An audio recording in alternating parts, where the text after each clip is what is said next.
absolutely amazing. So great. Oh, hey there. So here's the thing, if you have no sense of direction, you will go everywhere and nowhere. So one of the first things you should do for getting ready to school and with the aim of being successful, not just feeling the fuzz of meeting new friends and all, is to create like a mission and a goal. A mission meaning like your overarching reason for school. For some of us, it's deep. We want to learn, we enjoy learning, we want to help people, and that. For some of us, it's not so deep. We just want to make money and live a comfortable life. That's fine, but get it down. The reason why you want to have it down is because when the pain start coming, the struggle starts coming, you want to reflect on that and continue, because that's your why. There's another video on how to make personal statements and mission statements, so you can check that out. But your goal now, you need to set down your goal GPA, your goal grades for the courses, and not just writing them down. Oh, of course some people want an A and this, but be realistic about it. What can you realistically handle in certain subjects? So if I was to take a psychology course next semester, I know that I would want an A, like 90 something straight up. If I was to take a chemistry course next semester, I know that max I'd want like a B. Honestly speaking, I'm not trying to just reach for the skies and be like, oh, all grade A's or whatever. I'm being realistic, and alongside that I will put actionable steps, realistic actionable steps to do that. So for psych, I already have it laid out. I know that I'll watch my modules, watch my lecture notes, review my practice questions during the week, prepare for my quizzes each week, and get it done. That's very simple, right? So I have the action steps to do each day of the week, or like some days of the week, to prepare for getting those grade A's. For chem, it might be something different. I need to get a tutor, get study groups, get practice questions, probably buy them, and prepare accordingly. So set those goals, but also set the action steps, so when the time comes, you know what to do. Another pro tip is to set a fallback bank. So if whatever you just laid out does not work, who can you reach out to for help? For me, that's an academic coach. My school provides that, so I have access to that. Your school probably provides that. There's a student center. As I also said, for chem, it's like a tutor. You can reach out to a tutor, or probably purchase a platform online that can help you learn, something like that. Those are your fallback things, those to boost you. Stay tuned for tips like this and more for how to get in the right mindset for college and school in general. Also, I'm gonna continue my walk now. Absolutely amazing. So great. And we were just so happy. Everything seems so incredible, amazing, new. Come on, let's do this. I am free and I am ready for this journey with you. Across the universe, through everything at first. Okay, so a major thing, and I touched on this earlier, is support. You're gonna falter some one way or another, some more than the others. But what you need to know is that your school or your college or university has had students prior to you, and those students probably have the same struggles as you have. So there is support for probably anything you want. And a top tip is to go to office hours. People don't make use of office hours, which is a session where you can meet with teachers or teacher assistants to help you with courses. It's important to do so, because that's a way where you can, sometimes you might not feel comfortable in class session, but in office hours you can get better explanations. It's your one-on-one with your teacher, so make use of it. Make you search through your student center and find resources, academic resources that can help you. There's probably like blog posts that can help you with an assignment structure. I know that I didn't know what a research essay was supposed to be composed of, and just like a little search and little sending of email, I was able to get access. Email the people, them, your dean, your faculty, email them for any problem you have. Even if they can't help you, they'll find someone who can help you. So definitely reach out to find the support that you need, because it's hard, right? But there is support out there, and ensure that when you get it, you actually make the best use of it. Take my hand, I'm gonna walk you through remedy. I'm gonna help you sleep tonight. The kind of fearsome like a child without his dreams at night. I wanna help you dream tonight. So I said I wouldn't spend. Stopping here to rest because I got to stand. But another thing that might happen in uni or college is that you might find out that subjects you liked in high school, you don't so much as like them in, in college or university, and you might be bewildered and feel lost. I know that the feeling of lost is very common, but people think it's not there because you have certain people that know what they want to do from the get-go, right? And some people are unsure, or they were sure and then they go in and they falter. So don't feel pressure, don't feel like you're alone in that struggle. Here's where to make use of academic and career counselors that would be provided. Also, it's a good chance to explore, and you don't have to explore by taking or like a course in business, but you can like join a club that is associated with business and how business works, and try it out if you're a science student, and vice versa. Or like art, the whole idea is to curate your career, and it doesn't have to be one specific thing, it can be combined with another thing. Also, and in addition to that whole like career thing, is to have something to win at that you enjoy doing. Again, could be a club, because clubs are like, they're minimal commitment and yet still they boost you. You don't want to only stick onto academics and then falter. The most high performing students, they do academics and something else, and sports or something, not just because they can or they're geniuses, but also because it boosts them. Of course, you need to be aware of how to balance it and the level of commitment you're going to make to that, but it does help to know that not everyone's life is perfect. The career niches aren't going to go straight. I've met like a couple of career counselors, and it's hilarious because they're career counselors, but they didn't have like a straight path to what they're doing. They had to like find it or like create avenues for themselves. So don't feel alone. And keep going. Again, this anything you're gonna take away from this is that there is help. You just need to open your eyes, or like type an email. Lay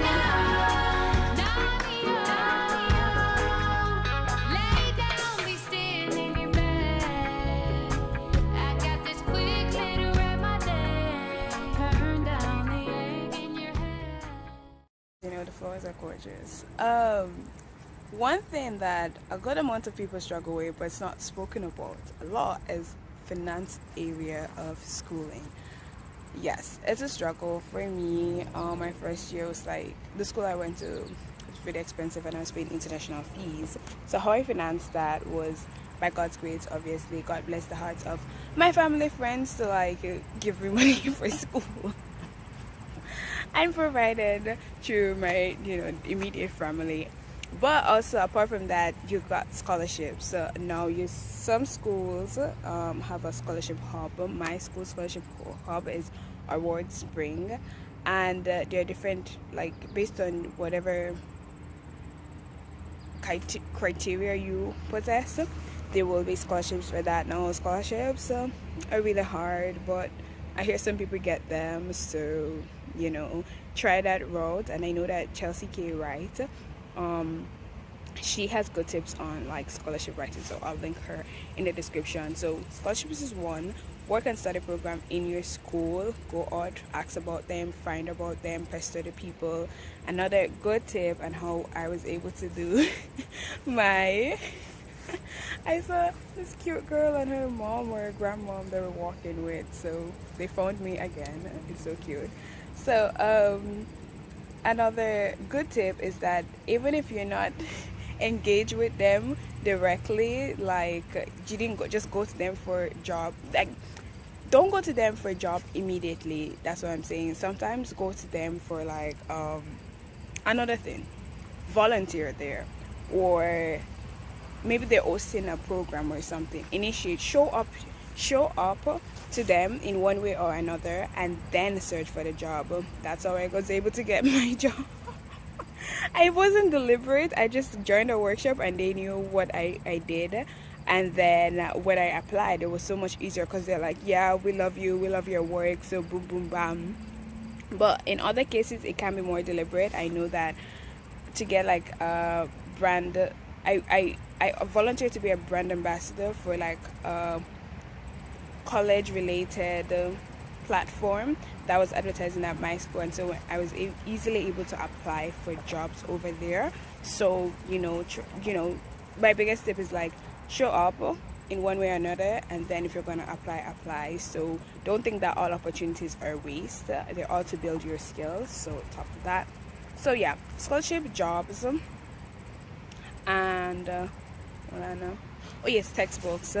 Yes, you can sell your textbooks online, your old textbooks, and you can also buy your textbooks online, but also ensure that you go to the class and get clarity from the prof if you're going to need your textbook or not. So the syllabus is going to have a textbook. Everyone's going to say get a textbook, but you might not need it. So to save box, do that. And also save box with stationery. Just reuse the ones you have. You don't have to buy new things every single time. Also, access emergency funds that is provided by colleges and universities. That was how I was able to get my laptop. If you follow me on IG, you've probably seen it. HP, good old laptop. They didn't buy the laptop for me, but they gave me the money for that purpose, and they were able to cross-check. But the thing is, if I didn't access, I wouldn't get it, because I remember the first email I sent, they were like, yeah, they're not sure of this, but they sent me my predicament to somebody else, and they sent it to somebody else, and they said, until I found the help, and the help wasn't even like blatant there, like you couldn't go to the university and like, oh, if you have a problem for gadget, we can provide it. But it was a twist on it, because in real life school, they would provide for individuals who didn't have rent or food or anything, and then give that fund. But in virtual school, it was a matter of gadgets. So I had a Chromebook, it wasn't working efficiently. I needed a laptop, and I couldn't afford it at that time. And so they were like, this is what we would do if you couldn't pay for rent or couldn't get lunch. So here you are, since this is what you need for virtual learning. Here you are, this is how you provide. So there might even be loopholes that can be found by people who know the system, but if you don't access those people, you're not gonna know. So yeah, reach out, don't be afraid. Yeah, like the thing about confidence and all these things is that you don't even have to be like confident all through. You just need to be confident for the things you want and the things you need, and show up for that. Yeah. Another thing with studying is that you have to find what works best for you. Group studies are amazing. One, they help you because you have to talk about what you're studying, so you're exchanging information. That's one. Two, no, like the main deal is that you get a feel of the other people. You also get links to resources. I know that I created my study groups by just pitching to the platform the larger class would connect with, and then we'll meet. I'll send a Google Meet link and work like that. Screenshot and send to your friends. Sorry, I'm being distracted by this little squirrel. The pattern on it, it's so cute. I think it's not a squirrel. Anyways, yes, so create those study groups, study with those individuals, but more than that, one, it gives you the feel of like real life university, right? Two, you can be able to like get links, get resources, get study methods that is working, and lastly, it's a booster. Okay, it's a booster for you to feel like not alone, to see that whatever you're struggling with, other people are struggling with it also, and to find a path. But the thing is not to make it too large and don't get distracted, stay focused and such.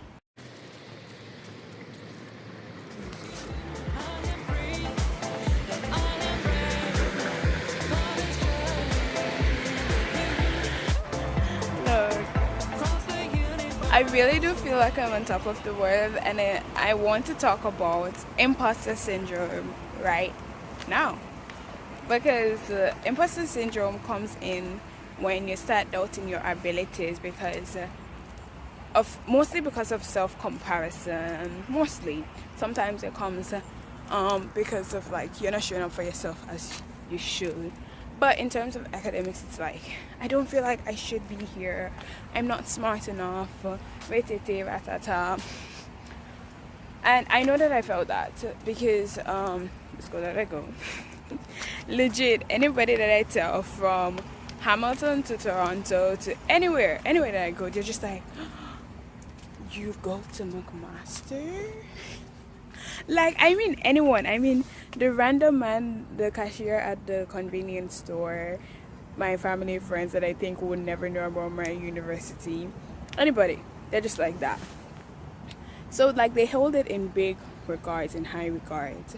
And luckily my school the pressure is not that high per se, like in the atmosphere, but in academics it's kind of that high. But that's my way. With virtual, you don't really interact with people like that, so you don't know. But you kind of hear people with their high grades. You kind of know this because they kind of round off the percentage, and you see that you're not hitting it. And I really felt like, yo, I don't belong. And well, there are people that know how to deal with it. You know, there's a positive talk like, oh my gosh, you reached here and you did this and so you deserve it. There's all of that. But one thing I know is that when that imposter syndrome comes, I don't let it linger, because it's like, okay, even if you feel bad about this, what can you do to make yourself not feel bad about it? And then I start working on that. So I don't let it linger. It comes, but I don't let it stay. And I try to act on something to, improve on whatever is making me feel bad. 2 is to feel free to share your struggles. Because I know that I'd been in study groups that I was able to create a big thing, create study groups to help your learning. And I'd be in there and then I'll start ranting about, and everyone will start ranting. And then you really see that, we all are all in this together. Because being a grade A student, being a good student, doesn't mean that you're not going to fail. It really doesn't. It just means that, you should not fail at all. And you should find ways to better yourself, better your learning. So when those feelings comes, instead of self-pity and going into self-pity and just like dampen mood, try to navigate, change that energy to find what you can actually act on to improve that whole grade and thing. So yeah, unpopular opinion for dealing with imposter syndrome, I think. I'm just gonna go continue my walk and stuff. Wow, look at this. But here's the end of this part. Do check out the blog for more, straightforward tips and not moving around. If you like this, do comment, share, and subscribe. Tell me your favorite part. Tell me how you're gonna plan for the new school year. Okay, bye. Never stop creating your best life.